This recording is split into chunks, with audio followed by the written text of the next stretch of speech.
Yo, what's good, guys? So today we're going to be going over the fundamental theorem of calculus. This is a huge um thing to understand. It's literally how you do uh integrals, or definite integrals at least. Um, if you ever do a definite integral, you will be using this this theorem in some way. At least in like Calc 1 through 3, you're going to be, or I mean Calc 1 through 2, aka A, B, and BC. Most calculus classes that high schools offer all the integrals will be done using this theorem. So this is a very important thing to know and to basically be perfect with. If you cannot do this, you will not be able to do integrals like at all. At least not definite integrals. So thankfully, it's really not that difficult to understand. It can be daunting at first just because, like, I mean, looking at this, you see like, oh, it's equaling like so many things, and they're like or, and like etc. But really just breaking it down and doing a problem, it like a lot of this is not really like noticeable. And yeah, so let's just get straight into a problem. We will not be talking about the corollary.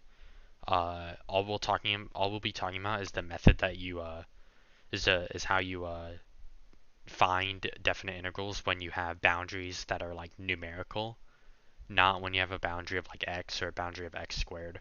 I'll probably upload a video. Not probably, I will upload a video um, explaining how you do those. It won't be as long as I suspect that this video will be, since this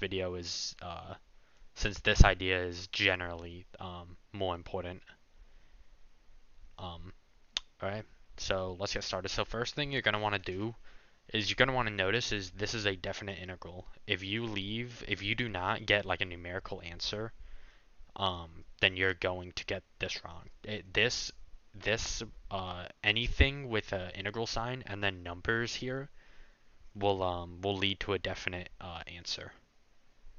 Will lead to to a numerical answer. I mean, if there weren't numbers here, it would be indefinite, and you would just be finding, cosine in this or negative cosine x in this instance. So first, starting off, what we're just going to want to do is don't even care about these numbers. Just straight up, just find the integral. So this is negative cosine x. The integral of sine x is negative cosine x. Don't care about these numbers. Okay? Usually, if these numbers weren't here, this is where you'd be done. You'd add plus c and you'd be done. But since we have these numbers, the way we notate those numbers being there is with this. Okay, so we don't add a plus c when it's definite. You don't ever add a plus c when it's definite. So this would be how you would notate it. This is not an end answer, keep in mind. What you need to do is apply the fundamental theorem of calculus, which is you take your b, your top boundary, your upper boundary, and you plug that into this. This capital F signifies your antiderivative, signifies your indefinite integral. So this is capital F right here, this negative cosine, and this is lowercase f, this sign. So we're going to want to plug in our b, our upper boundary, first into negative cosine x. So negative cosine x, or just negative cosine pi over 2. This is equal to 0, obviously. And looking back at the formula, you're going to want to minus your lower boundary. You want to minus your lower boundary, f of a. You want to plug in, you want to minus your lower boundary plugged into your antiderivative. So in this instance, our lower boundary was 0.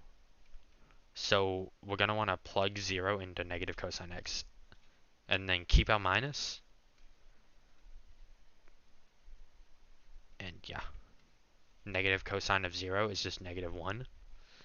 And it's 0 minus negative 1, which is positive 1. this is your answer.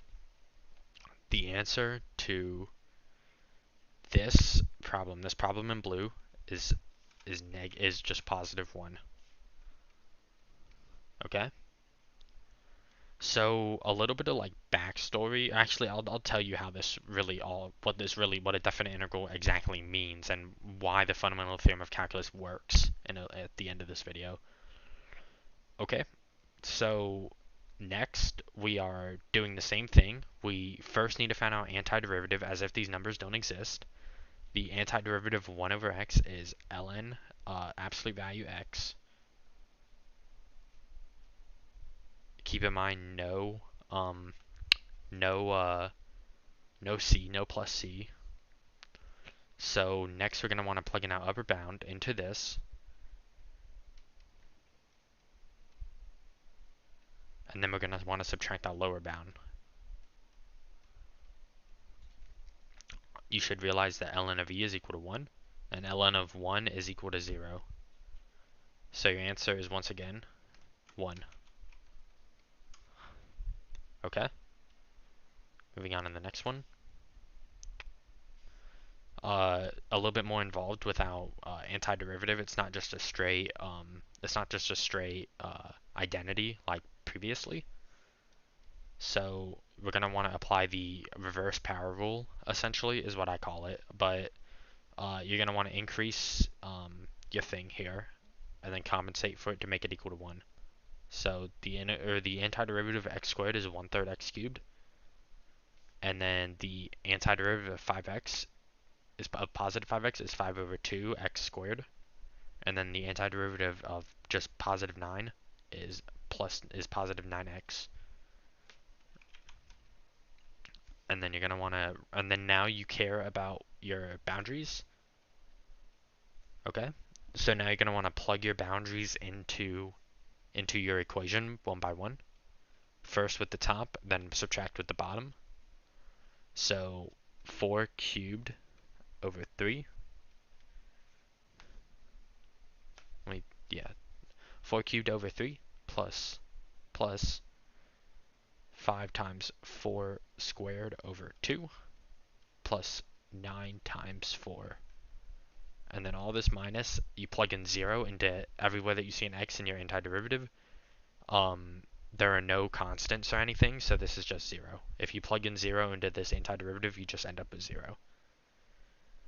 Okay, so 4 cubed is 64 over 3 plus 16 times 5 is 80 over 2.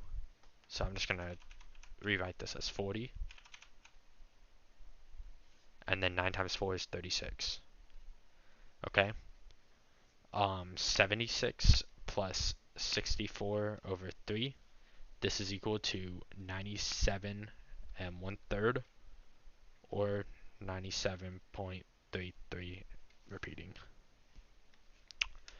So that's basically an overview of how you do it. You just find your antiderivative, you plug in your top boundary, your upper boundary first, and then you minus your plugged in second boundary from it.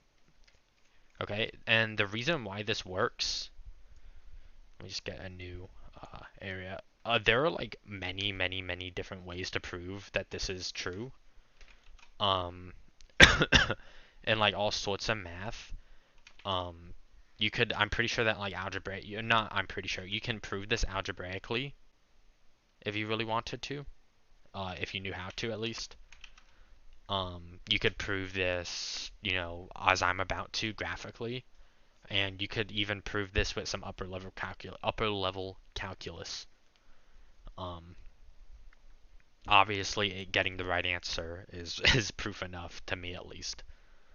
So yeah. Okay, so let's say that I have the curve, I don't know, just this curve. Okay, and I have this, let's say that this A and this is B. Let's say that this is 1 and this is 4. Okay, I'm cutting up here.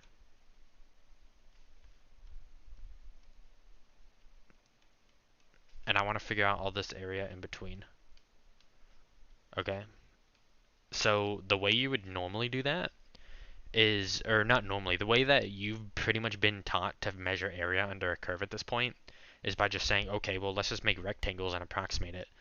And see, that's like good and all, but like not only is that kind of like takes a long time to do, it's not very fun and it's really easy to make mistakes and it's not always 100%. And it's like accuracy is varying.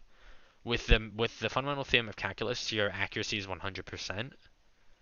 Or at least I believe it is. I believe it is 100%. There might be some like something I'm missing there, but I'm pretty sure it's 100%. Um, so yeah. So the way that you would normally measure this once again is by just doing rectangles.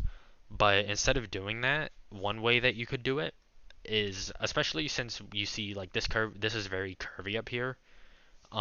It's gonna be hard to measure rectangles that like can accurately do this, especially in this short of a time, in this short of a distance.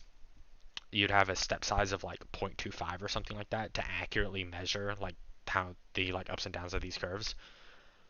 So what you basically do is you realize that like, oh, if I just take the antiderivative of like, if I just realize what like this if I just realize like what the slope is to an extent, if you know what I'm saying, like you, okay, if you treat the graph that this thing is going off of as its own slope, because obviously it is, like if say for example this is sine x, um, it follows the tendency of sine x. So if you take the antiderivative of that, or if you take the integral of something, it equals the area under the curve. You know that, right?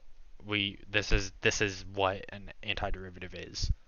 Um, so let's say that it's this curve is not sine x, but like let's say just for example that this curve equals sine x. Okay, so um one the measure of like what like is um like the way that you would write, if you even if you were doing rectangles, the way that you would write notationally what the measure under the curve was is just this and then whatever. But instead of doing it like that, people found that if you take the antiderivative of the top and minus it from the bottom, you get the area in between the two.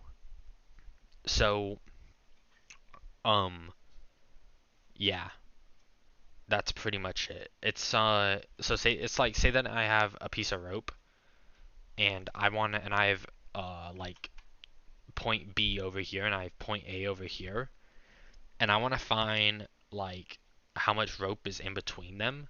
You just do B minus A. That's essentially what is just happening here.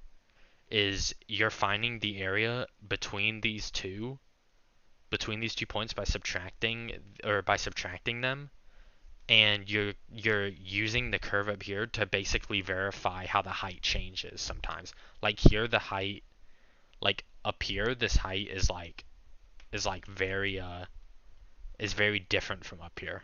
It's higher up here. So by using the integral of the curve, you're you're basically saying, oh yeah, at this point, so this is point 3, at x equals 3, your height is higher. And at x equals, say that this is 2. At x equals 2, your height is lower. That's all you're doing. It's basically doing rectangles for you, but it's using the curve, and it's using the curve to basically measure the height. Um, so yeah, that's if that made like any sense to you, congrats, because I feel like I just described that really poorly.